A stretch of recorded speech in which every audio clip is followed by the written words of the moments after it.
Thank you for joining our online service in Living Word IT Park. You may join us every Sunday at 10 a.m. for our English service. You may also give your love offering through online bank transfer or over-the-counter direct deposit. Bank details are shown on the screen.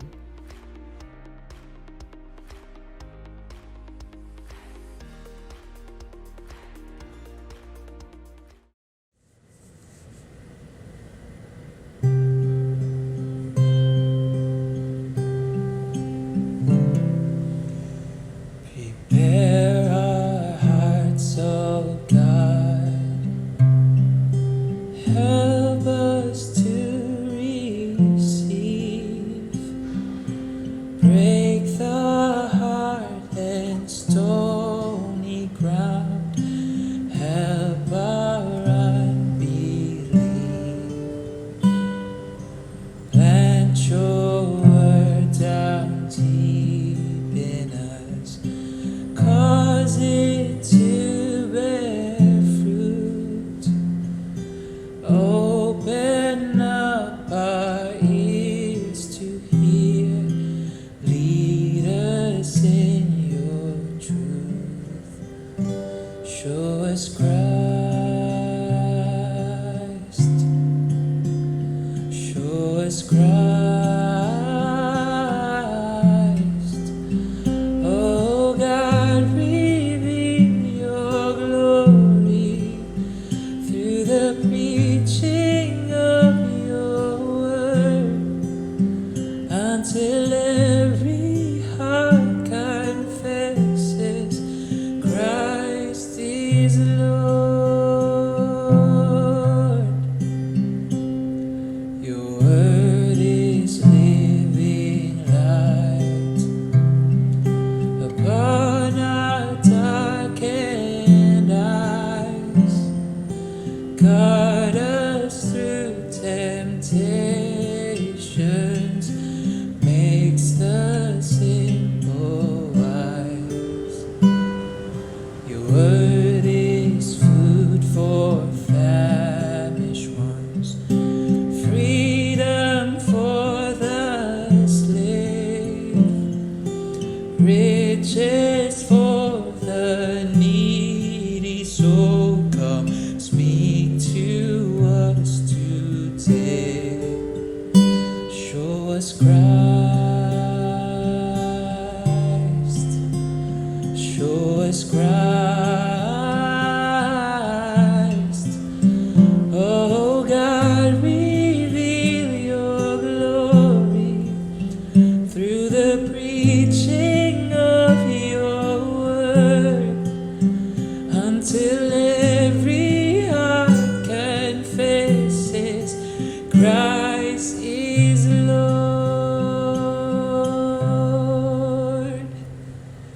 Where else can we go, Lord? Where else can we go? You have the words of eternal life. Where else can we go, Lord? Where else can we go?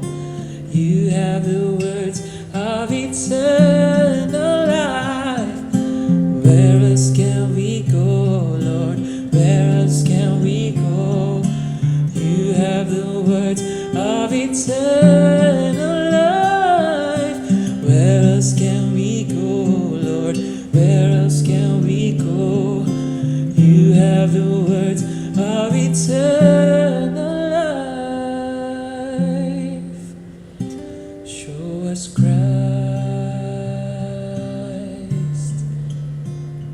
Show us Christ. Oh God, reveal your glory through the preaching of your word, until every heart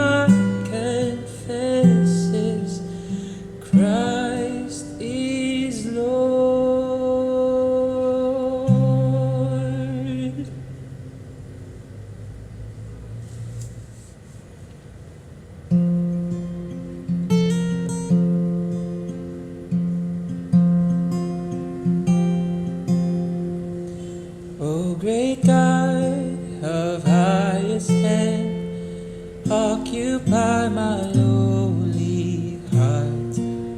Own it all and reign supreme. Conquer every rebel heart. Let no vice or sin remain that resist your holy war. You have loved and purchased me. Make me yours forevermore.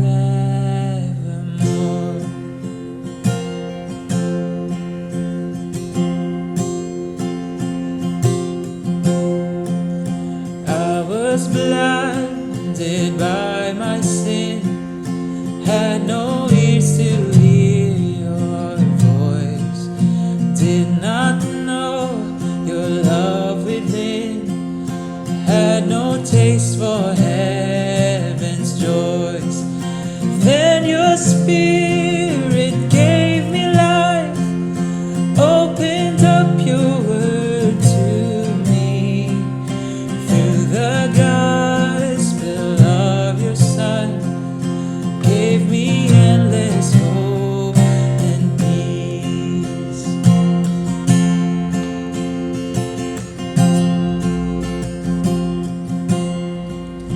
Help me now to live a life that's dependent on your grace. Keep my heart and guard my soul from the evils that I face.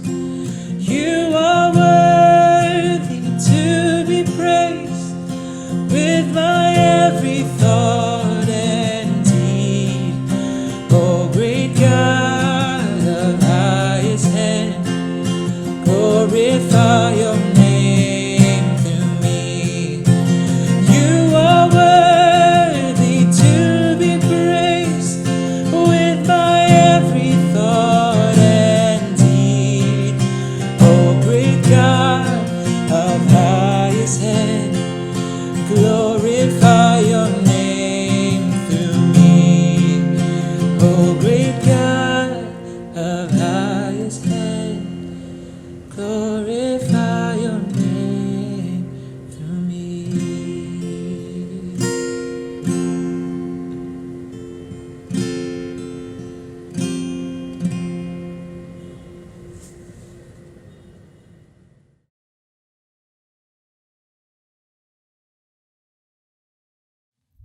Good morning, church. Nice to see you again. I praise and thank God for giving me another chance to share His word to you today. We all know that year 2020 will end very soon. And after today, there are only 2 Sundays left in 2020. And we're blessed because before year 2020 ends, we have an opportunity to gather and worship our living God again. So let me start by sharing one of my experiences when I was in the mission field. And there was one village where I ministered and immersed in. Most of the people in this village are considered as no read and no write people. So encouraging them to read the Bible is not applicable. And almost every day, I visited this village. Since they are busy with their work, I decided to help them with their work so I can have more time with them. And so we did pangupras together so they can have food on their table the next day. I can't stop them from doing their work or else they might be scolded by their boss. So the only way to engage and share the gospel is by working with them. So I enjoy doing pangupras, but what makes me more joyful when I shared God's word to them and had a Bible study with them through storytelling and by reading the Bible for them. And so we start Bible study while working at 2 in the afternoon until 8 in the evening on their way home. So we keep on talking about the Bible. And after that, of course, I need to go back home, but they asked if, can you come back tomorrow? Their desire for God's word was amazing. I was amazed about how these people responded in such strong desire. You know what? A baby does not crave for milk. A baby does not cry for milk. A baby does not seek for milk when a baby is dead. But when a baby is alive, of course, a baby would crave for milk. A baby would cry for milk. A baby would seek for milk. And Stephen Cole observed that a current popular myth in evangelical circles is that salvation is based on personal decision for Christ, and that such a decision may or may not result in a changed life. So in this paradigm, a child from a Christian home may make a decision at summer camp to invite Jesus into his heart, and he goes forward at the closing song after a meeting. He gets some follow-up, is given a Bible, and told to read it every day. And perhaps when he gets back to his church, he is baptized. He attends church every Sunday because that's what his family does. But as he gets older, he finds church to be boring and irrelevant. He prefers having fun with his worldly friends rather than hanging out with the church crowd. His friends introduce him to drinking, drugs, pornography, and sex. He drops out of church. He never reads his Bible. He has no desire to know Christ in a deeper way. And yet, his parents will say, but he's saved because he made a decision for Christ as a boy at the church camp. So the question is, how do we really know if the person is spiritually alive and changed? Or a person is really a true believer of our Lord Jesus Christ? And take note what James 1:18 says. He chose to give us birth through the word of truth, that we might be a kind of first fruits of all He created. This means that salvation is a matter of God imparting new life through His word of truth. Just as a newborn baby gives clear evidence that he is alive and well, so a new believer gives evidence of his new life in Christ. His desires are changed. He was a God hater, alienated from God, hostile toward God. Now he is a God lover, reconciled to God, receptive to the truths of God's word. He has now a heart receptive to God's word. Therefore, a genuine believer of our Lord Jesus Christ has a heart that receives God's word. So today, according to James, we will learn how to have a receptive heart to God's word. So let's open our Bible in James chapter 1, verse 19 to 21. James chapter 1, verse 19 to 21. Know this, my beloved brothers, let every person be quick to hear, slow to speak, slow to anger. For the anger of man does not produce the righteousness of God. Therefore, put away all filthiness and rampant wickedness, and receive with meekness the implanted word, which is able to save your souls. Let's pray.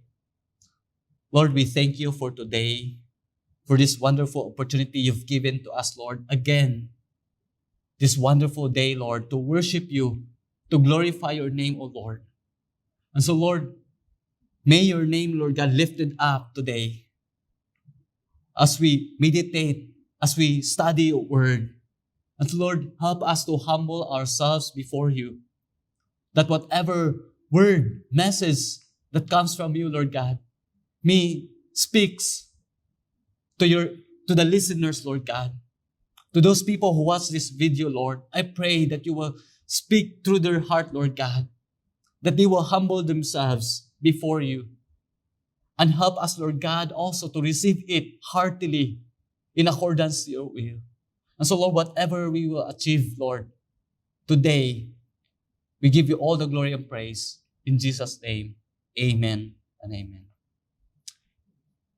So James here gives us a more biblical perspective on how to have a receptive heart. But before we proceed, let me share with you some inputs here so that as we discuss further, you will see the beauty of how James systematically wrote his letter in such a wonderful manner as a New Testament proverb, as what Pastor TJ called it. First, I want you to take note in verse 19, James here sets or gives the principle. And second, in verse 20, he gave the reason. And third, in verse 21, he gave the method. So now I know you are all excited to know how we can have a receptive heart to God's word. But I hope that after this service, may the Lord not only give us information, but surely God will transform our heart in accordance to His will. So, how can we have a receptive heart to God's word? First, we need to be humble, because a receptive heart is a humble heart. Let me repeat that again. A receptive heart is a humble heart.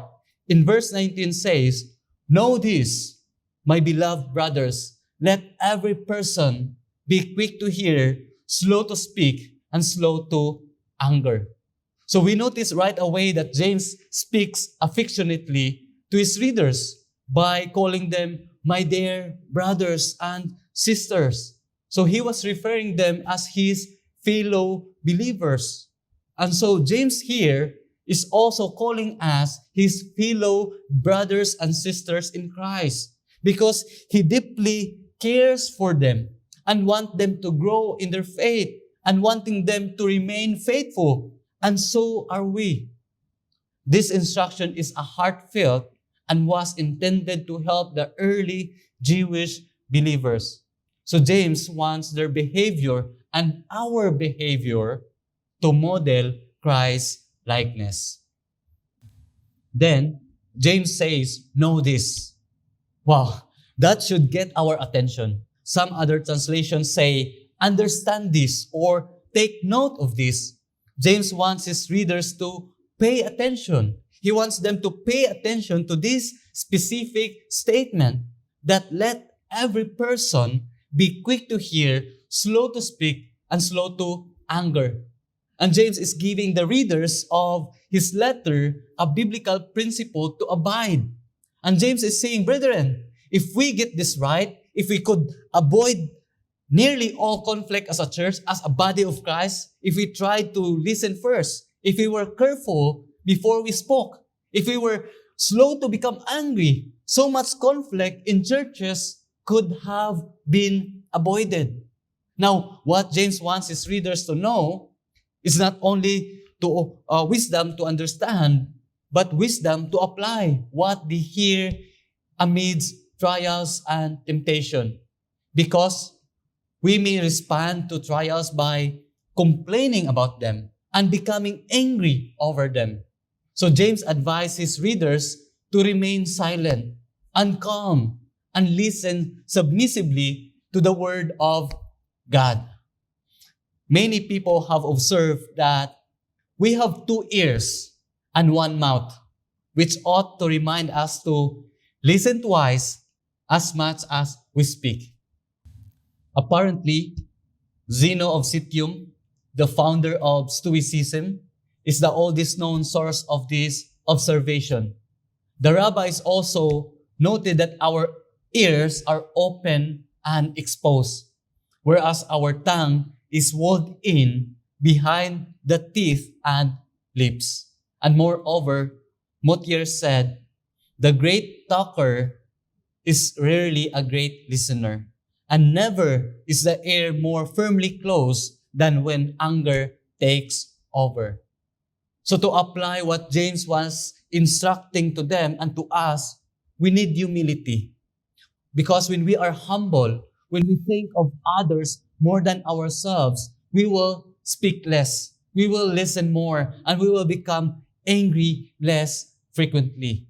And I love the comment of the Life Application Study Bible. It says, when we talk too much and listen too little, we communicate to others that we think our ideas are much more important than theirs. So when we do that, we are showing our selfish attitude that is most concerned with ourselves. But when our behavior is driven by humility, we can have the type of behavior that James is speaking of, and the kind of behavior that helps us become the believers that God wants us to be. But how about those people who didn't want to listen and rejected the truth? And this is how Jesus answered the Jews who disputed with him in John 8:47. He who is of God hears the word of God. And for this reason, you do not hear them because you are not of God. And obviously, these Jews heard the sound of the words that Jesus spoke. They were not deaf, but they did not and could not, according to Jesus, understand them because they were not born of God. They lack the ability to hear and understand spiritual truth. As Paul said in 1 Corinthians chapter 2, verse 14, but a natural man does not accept the things of the Spirit of God, for they are foolishness to him, and he cannot understand them because they are spiritually appraised. Thus, the main problem here is not about if you are listening or slow to speak or slow to anger. The problem here lies with this question: are you born of God? Because God's children accept His word with meekness, the implanted word, which is able to save your souls. And John MacArthur further explains, you cannot listen carefully while you are talking, or even while you are thinking about what to say. Many discussions are fruitless for the simple reason that all parties are paying more attention to what they want to say than to what others are saying. So in this context, therefore, it seems that slow to speak includes the idea of being careful not to be thinking about own thoughts and ideas while someone else is trying to express God. We cannot really hear God's word when our minds are on our own thoughts. We need to keep silent inside as well as outside. The primary idea here, however, is that when the appropriate time to speak does come, what is said should be carefully thought out.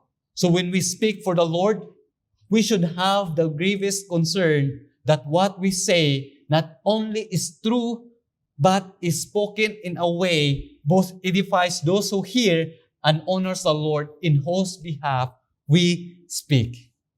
Therefore, a receptive heart is a humble heart.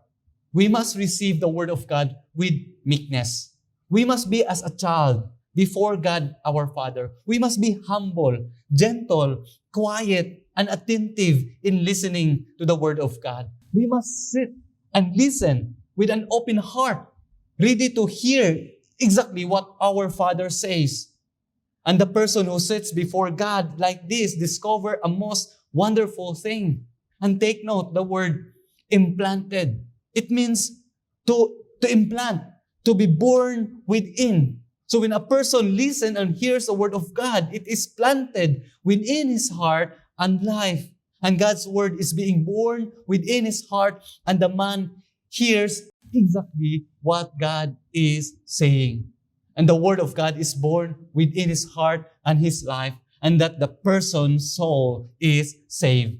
And by the way, the word saved does not literally mean salvation, but rather an implication of being saved from destruction, as if he conquers and triumphs over all temptation, including the terrible temptation of rejecting God and living his life separated from Him. It means he is saved to live accordingly to God's will.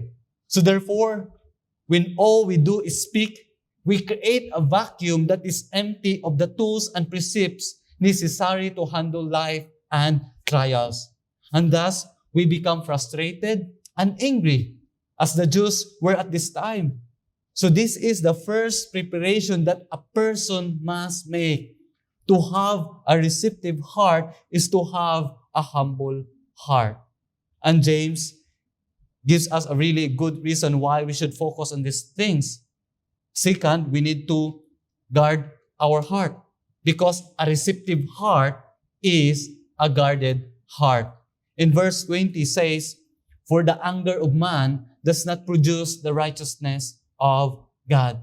Now, in verse 20, James gives us the reason why we should be slow to anger. For the anger of man does not produce the righteousness of God. So if you want to grow in righteousness, be humble and stop fighting God's word and submit to it. And by the way, James never once said that human anger is sinful. He never said that human anger is unnatural. However, he does say that anger does not produce the righteousness of God. And he implies that we should not be led by human anger. Anger is a complex topic in Scripture. It is a very natural emotion. And clearly, it is not always evil. And we are all familiar with what we call righteous indignation. And we are aware that anger is a great motivating factor in correcting injustice.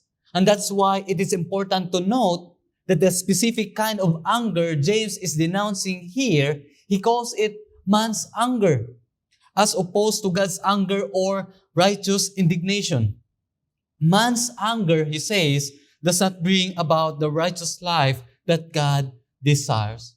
So the Bible tells us that it is okay to be angry or feel a righteous indignation, but not to allow it to cause anyone to sin.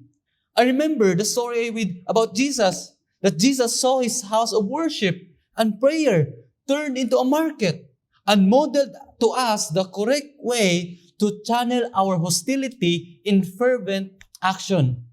Because anger can be a solution or a real problem, depending on how you handle it. Anger can also become evil. Literally, it is the rotten fruits and heats from our temper and control. It can harden our hearts and causes us to become people who do not forgive, filled with resentfulness, contempt, defensiveness, bitterness, pride, critical nature, and withdrawal. It can kill.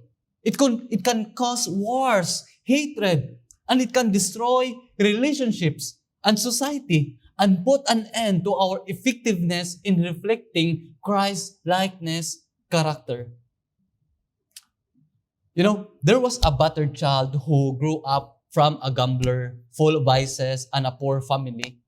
Every time his drunkard father went home, everyone in the family was beaten, and their mother received all the punches from their father, and the boy who saw what his father did since he was a child grew with full of bitterness and anger towards his father. He was being scolded as useless. It's better for him to die or flee from the house. It was fine for him to be beaten physically as punishment for his disobedience. But when he heard those hurting words, it stuck in his mind, and the desire for revenge grew within him. He wanted to kill his father, and years later, he was caught up into vices, drugs, joined gangs, and fraternity. And one time, he went home with a gun. And during that night, while his father was asleep, he woke up and tried to kill his father. With tears flowing and shaking hands, he pointed the gun to his sleeping father. He was just pointing the gun to him for how many minutes? Without firing, he fled and ran away and never went home for years. For many years, anger and bitterness consumed him, and he had a revengeful attitude. Take notice the warning of Paul in Ephesians 4:26-27. In your anger, do not sin. Do not let the sun go down while you are still angry, and do not give the devil a foothold. So Paul warned that unchecked anger gives the devil a foothold in your life. And Satan uses this opportunity to destroy the believer. You know what? Satan is not happy every time he sees every believer unites. He trembles every time believer gathers for the glory of God, especially in worshiping God. Even right now, Satan tries to destroy our relationship with one another and our relationship with God. So James says that human anger does not produce God's righteousness. Just to make point here, human anger really doesn't produce much at all in terms of something that is beneficial. One commentator points out on this matter, he says, human anger can agitate. It can make someone else angry. It can make the situation worse. Human anger can alienate. It can cause someone to withdraw. You can lose someone by becoming angry. Human anger can humiliate. It can make someone feel terrible about himself or herself. You can hurt someone by becoming angry. So anger that is driven by human emotions, rooted in selfishness, does not produce the righteous will of God. It does not produce what God wants for your life and does not produce the character of God in you. So if you want to accomplish the will of God, to produce the righteousness of God, do not be controlled by your anger. Rather, control your emotion by guarding your heart. For our heart is deceitful above all things and desperately sick. Because when you are driven by your emotions, by your own power, according to your own wisdom, you will not accomplish and will not be able to produce the righteousness of God. So this helps me understand and realize how this topic relates to our class in biblical counseling, as our professor, Dr. Wayne Vanderweer, again and again reminds us that the problem is not the problem. The problem is the heart.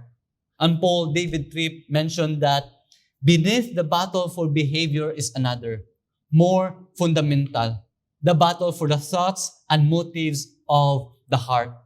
The heart is the real, essential you. All of the ways in which the Bible refers to the inner person, mind, emotions, spirit, soul, will, and etc. are summed up with this one term, the heart. Because the heart is the central of human being. Because everything we do is shaped and controlled by what our heart desires. So the Bible is very clear in reminding us that God wants our heart. So only when God has your heart does He have you. As much as we are affected by our broken world and the sins of others against us, our greatest problem is the sin that resides in our hearts. That is why the message of the gospel is that God transformed our lives by transforming our hearts. So when we do so, we are producing the righteousness of God. Lasting change always comes through the heart. So as what Proverbs 4:23 says, above all else, guard your hearts, for it is the wellspring of life. So question, how do you respond when the Bible steps on your toes? Maybe during the time of reading or somebody's preaching, when it points out something that you don't like because it confronts the way you think or the way you live. Do you get angry and defensive thinking, what right does a preacher have to say that? How dare he tell me how to live? Ken Hughes says, an angry spirit is never a listening, teachable spirit. And it's interesting that the only time that John Calvin mentioned his own conversion, he says, God by a sudden conversion subdued and brought my mind to a teachable frame. So a teachable heart has stopped fighting angrily against God. Rather, it submits to God, and the moment we fully surrender and submit to God, we allow God to control our heart. And so we are able to control our emotions. Because uncontrolled anger and not listening gives people a false impression of God and has an extreme negative impact to others in faith. Therefore, a receptive heart to God's word guards his heart in order to produce the righteousness of God. For this is the will of God for the genuine believers of our Lord Jesus Christ. So let's review. First, to have a receptive heart is to have a humble heart. And second, to have a receptive heart is to have a guarded heart. And lastly, we need to remove our sinful nature because a receptive heart is a repentant heart. Again, a receptive heart is a repentant heart. In verse 21 says, therefore, put away all filthiness and rampant wickedness, and receive with meekness the implanted word, which is able to save your souls. So here are the concluding remarks of James in verse 21, after giving the principles and the reason, and now he moves to the method or ways on how to apply what has been said.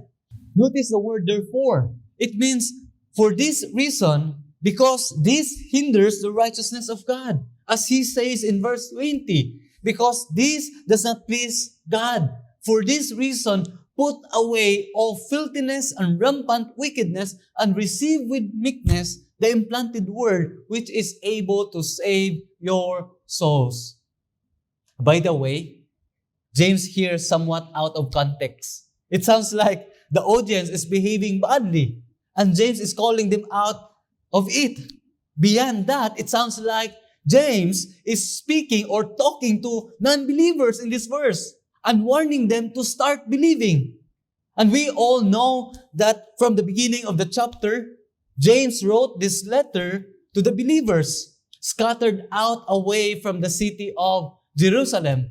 So don't misinterpret James here because James is somehow showing his brotherly love to his fellow believers, acting as if their father in faith, a shepherd who takes care of the sheep, a pastor who takes care of his member.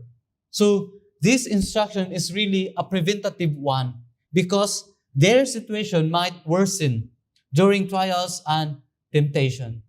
And so anger and any other sin will hinder the righteousness of God from being produced. So put away all filthiness and rampant wickedness and receive with meekness the implanted word which is able to save your souls. And by the way, the word save, in addition to what I said earlier, is a radical word that means to be rescued or delivered. And the opposite is to be lost. Picture a man in a danger of his life who fight against those who come to rescue him. And that's the wrong way to get rescued. The right way is to follow their orders, assuming that they know what they're doing and that they are out for your best interest. And God's aim through His implanted word is to save your soul. But you need to submit to it with humility, putting aside all arrogance and pride, and welcome God's word into your life as your deliverer. And it will save you from destruction if you will receive it and obey it.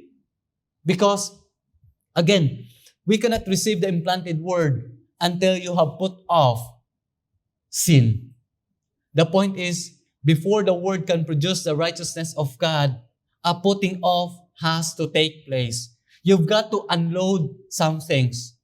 And the verb put away originally meant to put your clothes off, to take off dirty, filthy, soiled clothes. But it came to refer to rejecting evil vices. Get rid of evil vices is what he's saying. Put it off. Get rid of it. So for us to fully grasp the beauty of this message, let me sidetrack to what it really meant to put away all filthiness and rampant wickedness. And how can we fully and submissively receive with meekness the implanted word?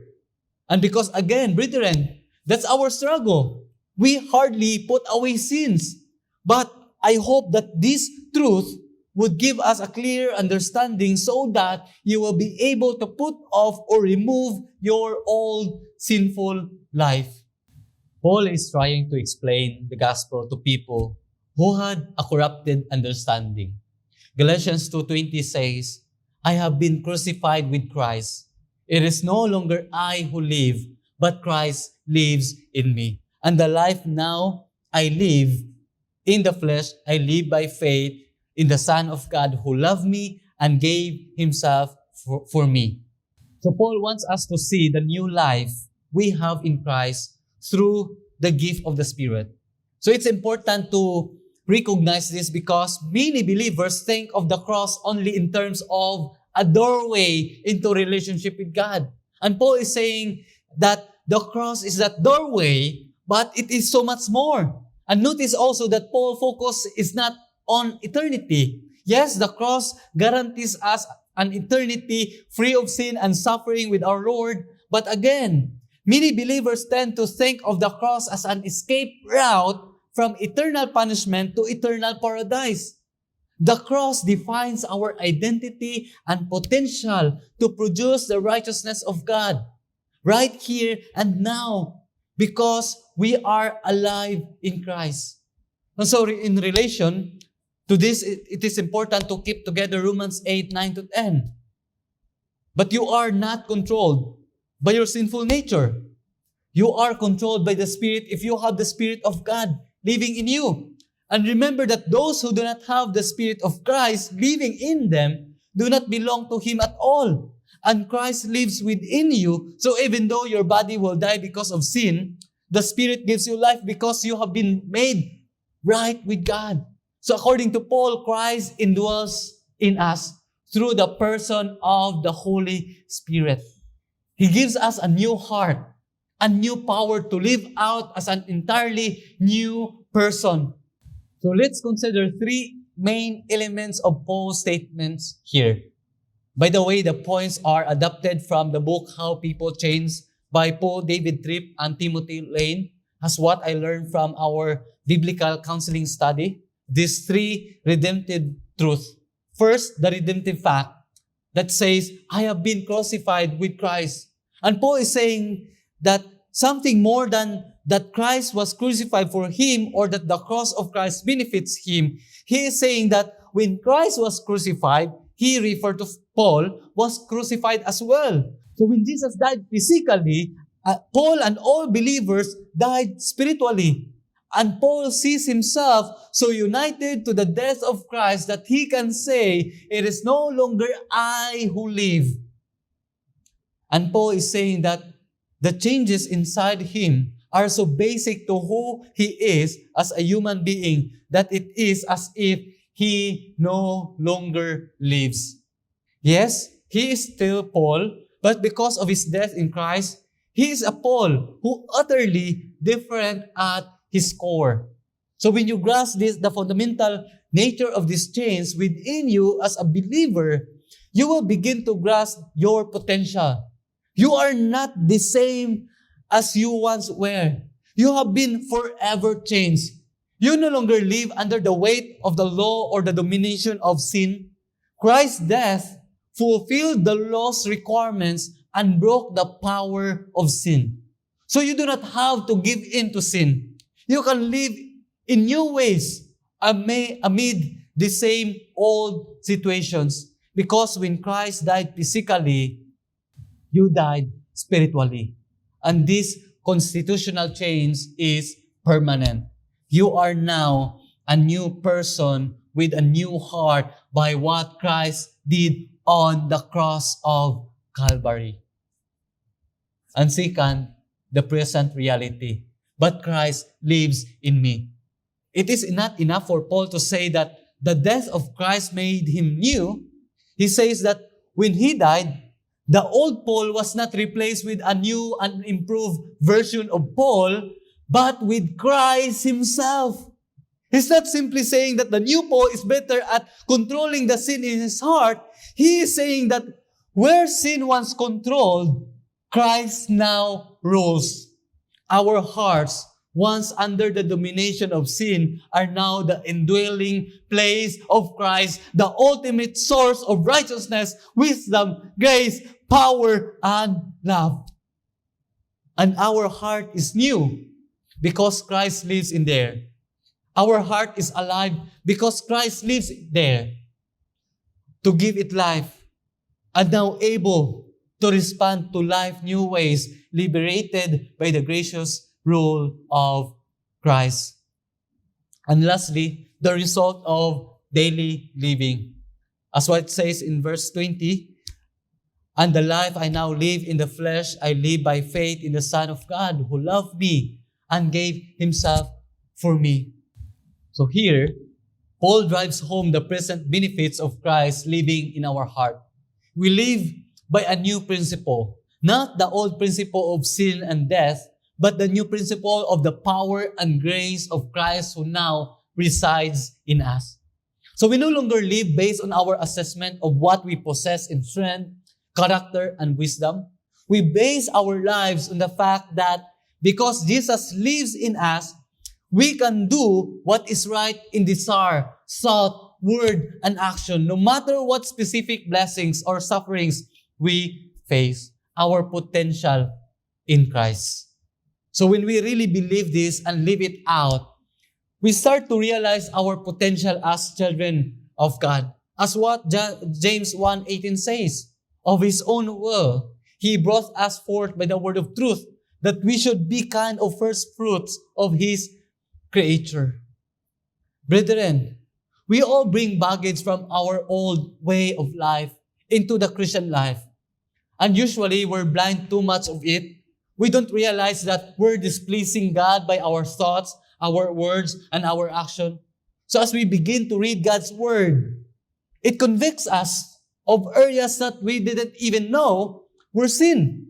So when this happens, the receptive heart cleans out the crude of sin and puts on the clean clothes of new life in Christ.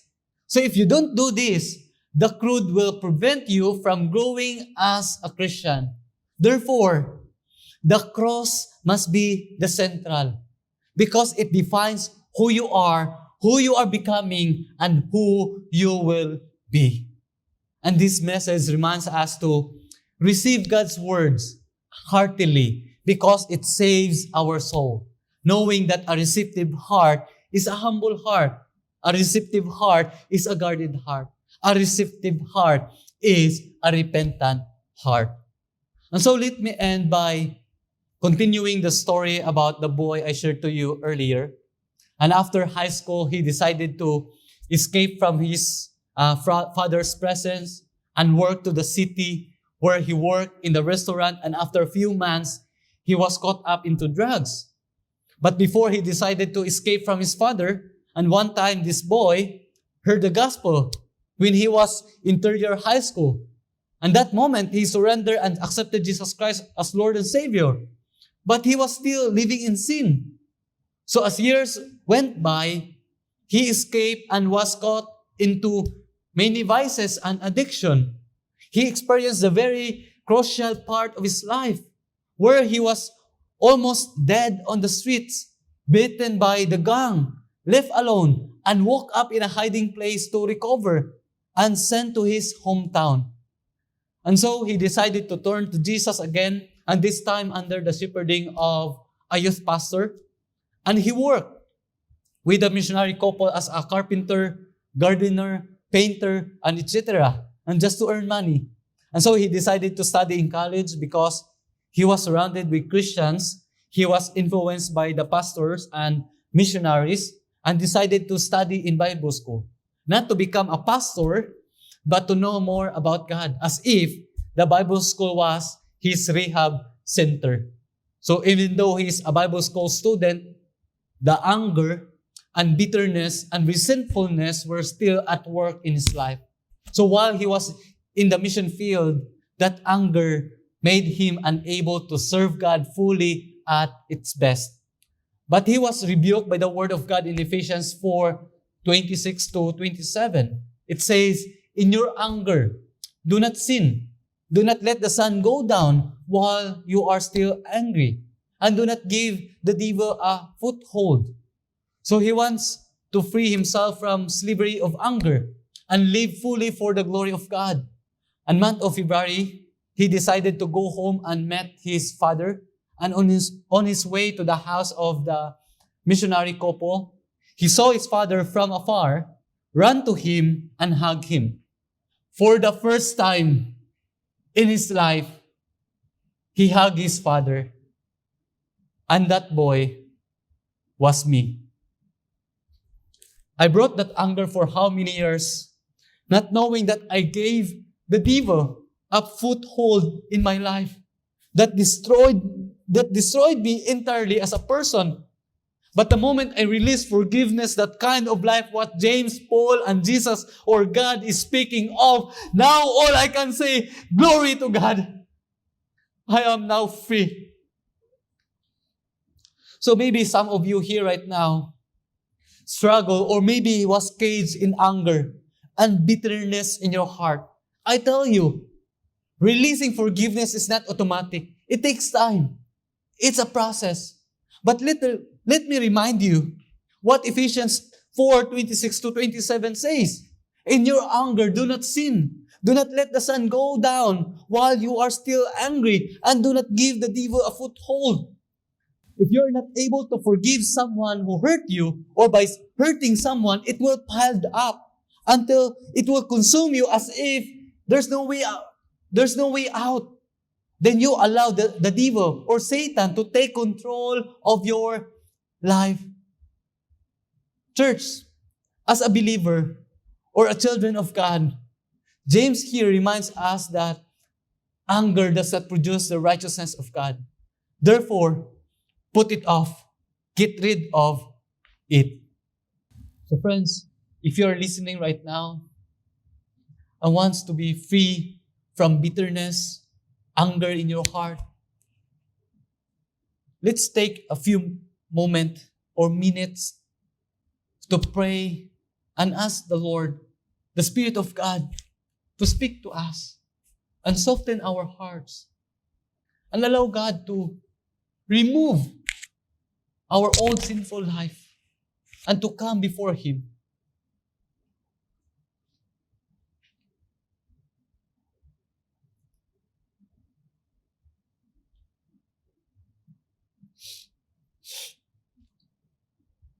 Lord, we thank you for your word. We thank you, Lord, for reminding us that as a believer, as a follower of the Lord Jesus Christ, we know, Lord God, that we are now changed. You give us new heart, new life, that Christ lives in us, that Christ resides in us, Lord. But Lord, maybe some of us right now still struggle with bitterness, with anger, Lord God. Not able to forgive someone, Lord. Someone who hurt them, or maybe they hurt someone, Lord. So as this moment, Lord, I pray that you will speak to their heart, to soften their heart, Lord God. That they will humble before you. They will come before you, Lord God, and ask forgiveness of their sins, Lord. And so, Lord, we know that you are the God who hears our prayer. You know, Lord God, you are the God who sees, Lord, what's in our heart. And so at this moment of time, Lord God, we want to fully surrender it all to you, Lord God, this heart. Lord, we want you to control our heart, Lord. We want you, Lord God, to move in us, to work in us by our own personal way of finding ways, Lord God. It's impossible, but Lord, knowing that there's nothing is impossible with you. And so, Lord, right now, I am praying for my brothers and sisters that this message, Lord, would remind them to humble themselves before you, to receive, to have a receptive heart to God's word. So we thank you, Lord. We bless your name. We worship you. We glorify you. In Jesus' name, amen.